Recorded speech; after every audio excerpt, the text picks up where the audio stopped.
Привет, привет, привет, песеры, с вами Морж, и пока у нас в PES 21 Mobile тишина вообще полнейшая, в четверг даже не вышли иконики, почему, я не знаю.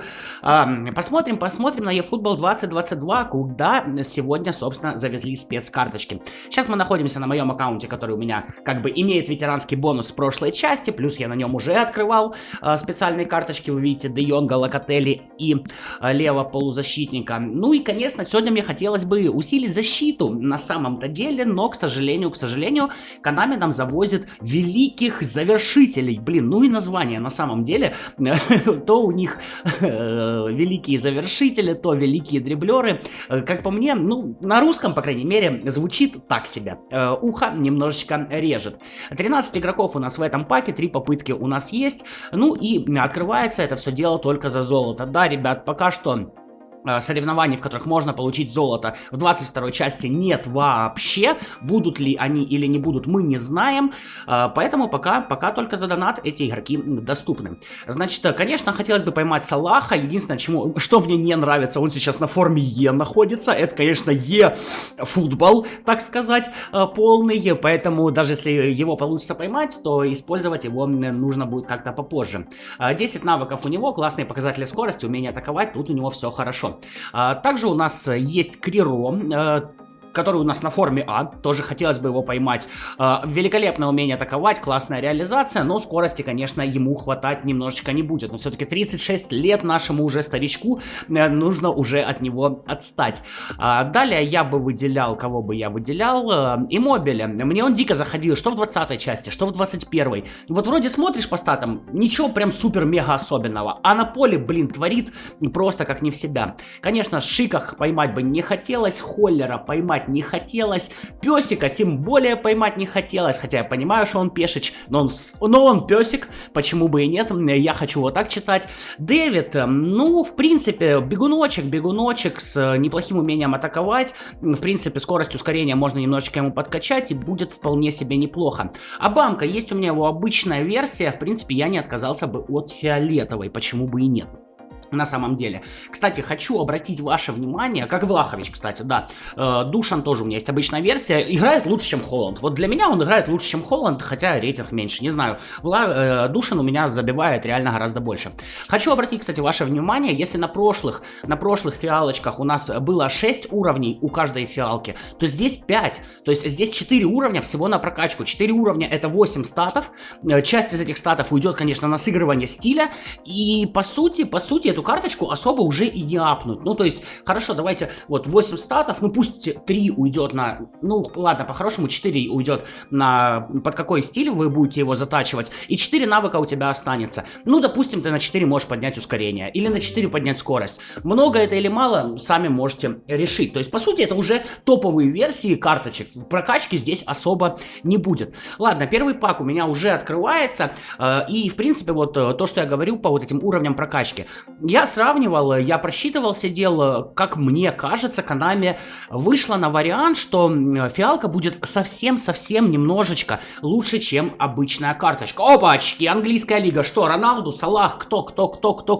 Мне выпадет, так, Салах мне выпадает с первого пака. Ну что ж, улов замечательный, но форма Е это ж полный Е-футбол. Это ж неделю он будет на таких Е-футбольных стрелках, что я просто буду Е-футболять от этого всего. Вот. Ну и, конечно, дизайн карточек. Господи, мое почтение художникам. Ну, как будто 8-битка. Ну, что это? Ну, качественно. Говорит, Konami, качественно. Можно же делать качественно. Наймите школьника, он вам за 50 рублей, блин. Я с ребятами общался, за 50 рублей такие обложки делают. А вы, блин, карточки сделать не можете, чтобы они действительно вызывали, так сказать, уважение. Ладно, первый пак, отличное попадание. Это очень-очень здорово. Так вот, Konami отошло от варианта, что у фиалок будет дичайшее количество уровней прокачки. Вы сами видите, молодой, старый, пофигу, 5 уровней, и все, и никуда ты деваться не будешь. То есть в этой части можно отвыкнуть от игроков с дичайшими рейтингами только из-за возраста. Ну и плюс фиалка будет, по сути, немножечко только лучше, чем обычная карта. То есть я по Де Йонгу сравнивал, у меня фиалка Де Йонга, я просчитывал, получается, качалась до 94, по-моему, а обычная карточка качалась до 92. Ну, то есть разница, сами понимаете, абсолютно небольшая. То есть таким образом Konami выстраивает взаимодействие между донатерами и недонатерами, чтобы никто особо не был обижен. Да, здесь, конечно, становится вопрос опыта, которого постоянно не хватает, и футболистов надо качать. Чтобы обычного футболиста прокачать в максимум, там реально его надо накормить опытом, охренеть как. Но с другой стороны, недонатер сможет получить, да, чуть-чуть более слабые карточки, да, ему придется потратить достаточно большое количество времени на прокачку. Тем не менее, особой прям дичайшей разницы и нагиба за бабло тут не будет в принципе. Что, в общем-то, хорошо, наверное, Konami за это стоит похвалить. Плюс, как я понимаю, Konami отказалась от варианта селекции и команды недели. То есть команда недели обычно выходила в четверг, селекции выходили в понедельник. Селекция это было достаточно здорово. Как по мне, во Францию меня отправляет 4 звезды. Кто там? По-моему, Дэвид. Да, Дэвид же. Ну, отлично, хорошо, в принципе, бегуночек нормально пойдет. Классно, что здесь, во-первых, не выпадают дубли. Во-вторых, ну, в принципе, наверное, можно считать улов неплохим. Не хорошим уж точно. Да, Левандовский, если бы выпал, тот же Душан, если бы выпал, Абамеянг. Хотя они у меня, в принципе, есть, я их, в общем-то, докачаю. Ладно, вот если бы еще выпал Левандовский, Салах и Криро, вот тогда было бы мега топ. Ну и так, в принципе, достаточно неплохо.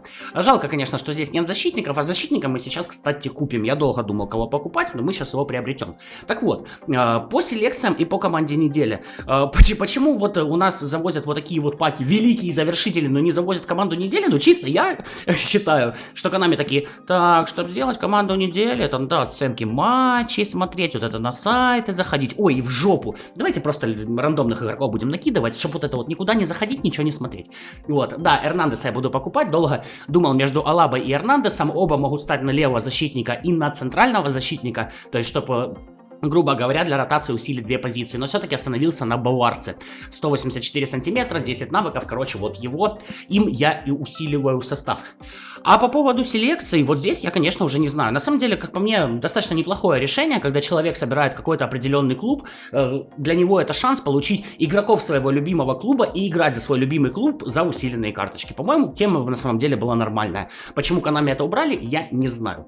Кроме этого, что у нас еще вот сегодня добавилось в eFootball 2022? Ну, ребят, состязание с ботом увеличили. Теперь там нужно набрать не 3000 очков, а 6000 очков. И в общей сложности там получаешь 40 тысяч ГП. Напоминаю, за то, что ты в первом дивизионе раз в месяц тебе дают 30 тысяч ГП. То есть ты трахаешься в ПВП, разрывы, лаги, идиотское судейство и получаешь 30 тысяч раз в месяц, либо ты катаешь 6 матчей не на самом высоком уровне сложности против бота раз в неделю и получаешь 40 тысяч. Ну, Konami, как всегда, прекрасно относится к игрокам, которые страдают в онлайне, которые, в принципе, показывают свой скилл, им вот так вот мелочушки просто в лицо кидают, такие типа «на».